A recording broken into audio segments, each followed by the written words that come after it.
Wow, it's really good to be here. Good to see all the faces online and all the faces in the room. Um, so I spent this week thinking, what could I improve the most for myself to understand um, the third noble truth? And I decided I don't, I got a great idea, but I didn't have a defined enough idea for me what is meant by suffering when we read suffering in all Four Noble Truths, right? That there's a solution to our suffering. Um, so I wanted to define that for myself. In recovery, I'd had a couple long periods of abstinence from binge eating, and I had had a few long periods of abstinence from alcohol, from being a practicing alcoholic. And of course, I always think I'm cured or I think I can handle it, or I did. I don't now. And nor do I want it anymore. I think that's the beauty. Even if I could, I just don't want it. So why? Right. But I would be asked to sponsor people inevitably.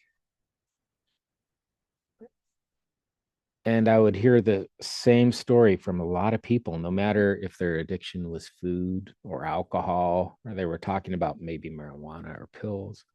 I hear people talk about boredom. I hear people talk about being anxious. Yeah, I hear people talk about being depressed or about thinking all these things should be a certain way and how that just made them wound up and want to drink, want to binge, want to use. And I listened. And in my meditation, I would encounter these different emotions, these different conditions. I want to go conditions.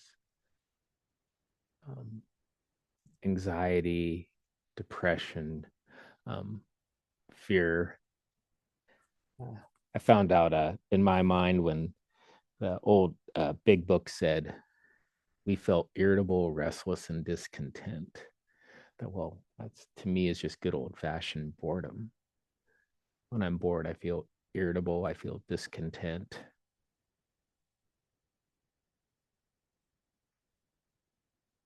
I feel restless. And then I thought of anxiety and how that was all tied in with my expectations of how things should be and how I want them to be. And I thought of my depression and how that was tied into how I believe things should have been, my attempt to have a better childhood.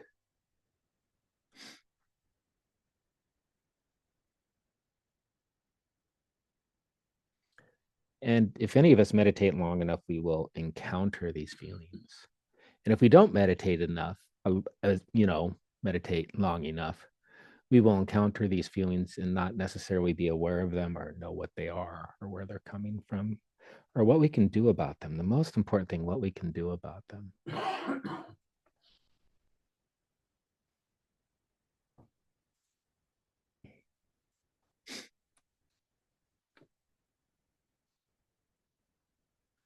So I was really struggling with my food addiction and I decided to take a GLP-1.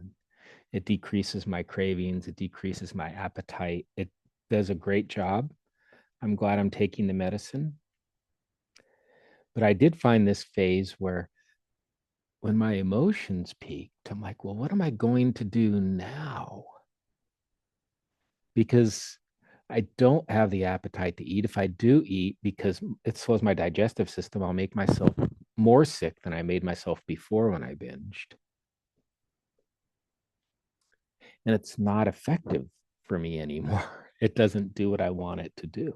So what do I do now? I don't want to drink. I don't want to do drugs. I don't want to go seeking out new addictions. Um, it became more necessary in my life to face those conditions, feelings head on. Um, and recognize, now that I was taking a medicine that helps with my eating disorder, other problems came from that because I wasn't having something to medicate my conditions.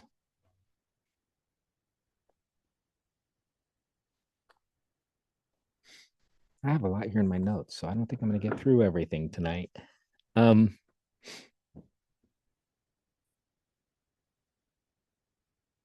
Let me try. There are three conditions for pain that when I researched it and went into it for suffering. And one is dukkha, it's dukkha dash dukkha. It means sickness, aging, sorrow, anxiety from impermanence.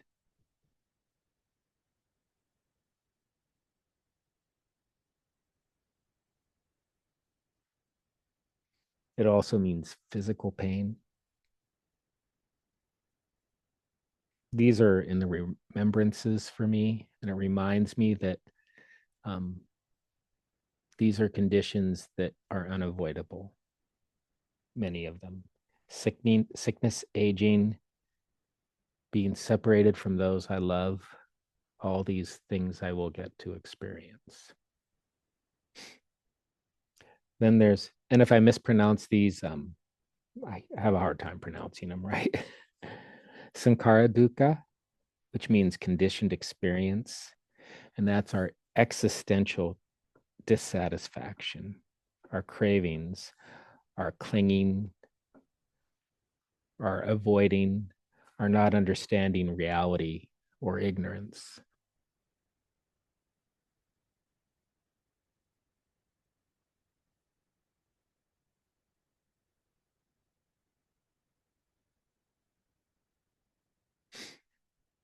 In my practice, I've found it important for me to have a meaning for the things I do in a day. Meaning. Viktor Frankl, he wrote Man's Search for Meaning and started a therapy called logotherapy. It might be logotherapy. Um, Said that was a cornerstone of our mental health and many of our sicknesses or psychological sicknesses is not having meaning. And being mindful, living in the moment, and living with compassion has filled those things for me. And I've learned that in practice. The third one is impermanence. It's called anicca. It's best if we face our life directly and understand that all things change. Nothing is unchanging, nothing is permanent.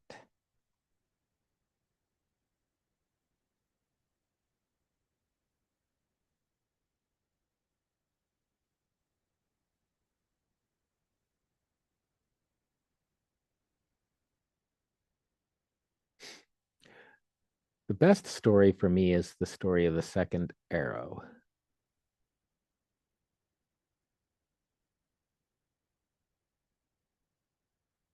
This, so let's say I got in a car wreck, which I did, and I crushed my radial nerve. I couldn't use my left arm as much anymore. And for a long time, I felt a lot of physical pain, like 6 months to a year, from the nerve just buzzing and burning and creating like an electrical sort of pain. The second arrow is where I exacerbate that pain, where I try to use substances to avoid the pain, which I did. I had painkillers, but I used them more than I needed to. I used alcohol more than I needed to. I ate more than I needed to deal with the physical pain. So the physical pain was one suffering, but I made it worse by the decisions I made revolving around that pain, by um, avoiding dealing with my condition and clinging to feeling high,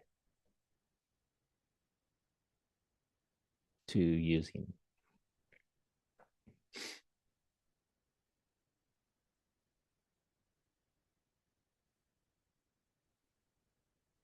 So I always look at that. Is there a second arrow? Am I making my suffering worse, even when the suffering is unavoidable? So I want to give us just a little bit of time to meditate on that and chant. And I want to do one day at a time again, just because it feels like such a good chant for suffering. And it goes one day at a time, go slowly, breathe, and smile. And the last three are an actual quote from it, the actual title from a Thich Nhat Hanh book. Go slowly, breathe, and smile.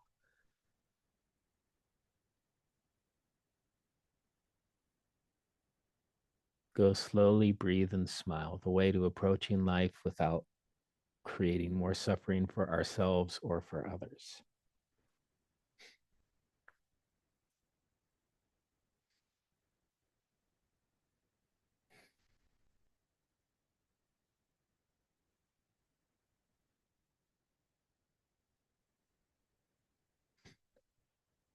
One day at a time, go slowly, breathe and smile.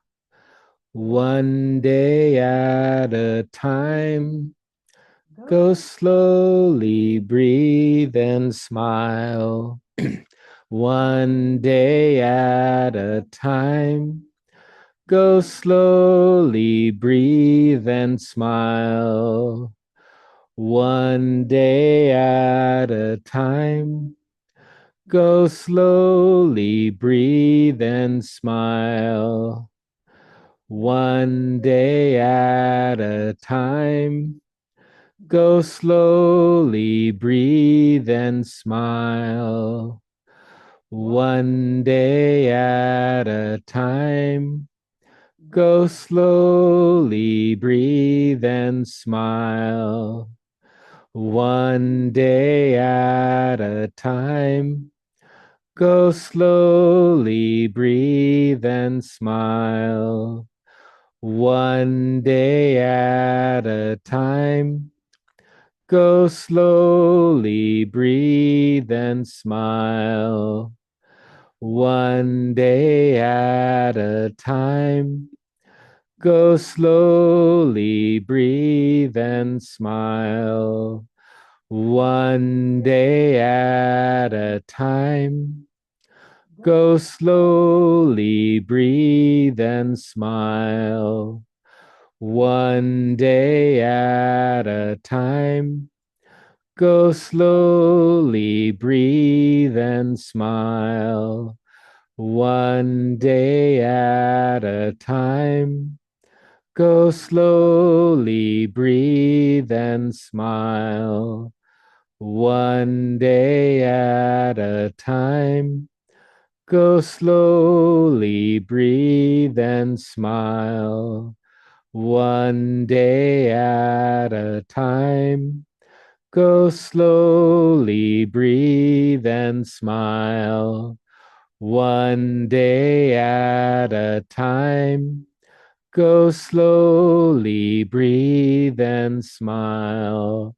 One day at a time, go slowly, breathe and smile.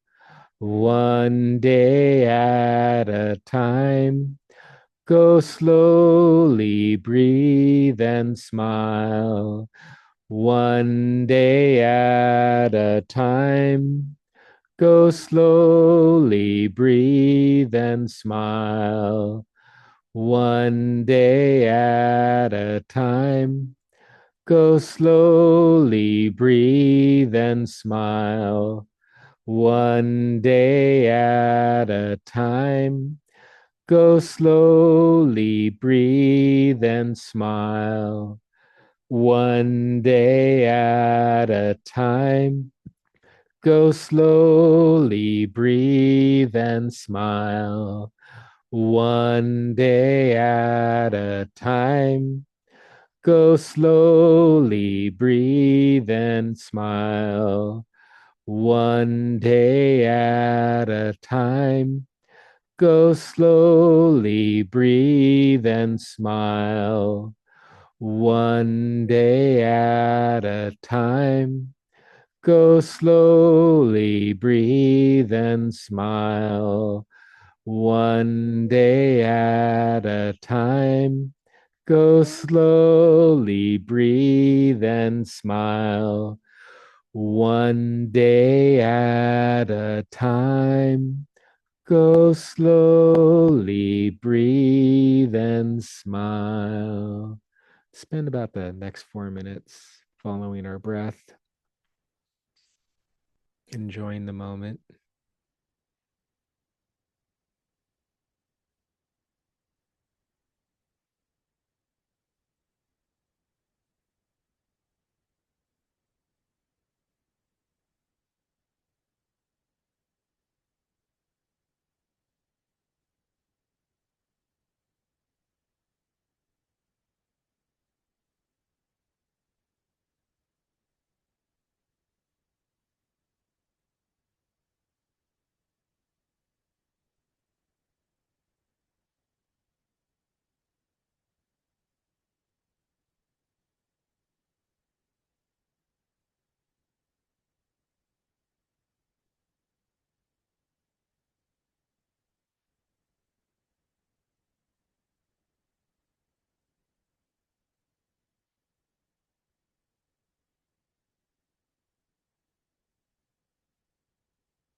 Namaste.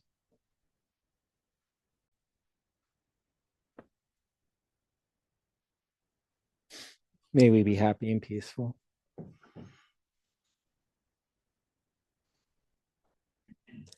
May we be happy and peaceful. May we be healthy and strong. May we be safe and protected. May we live with ease. Namaste. Namaste.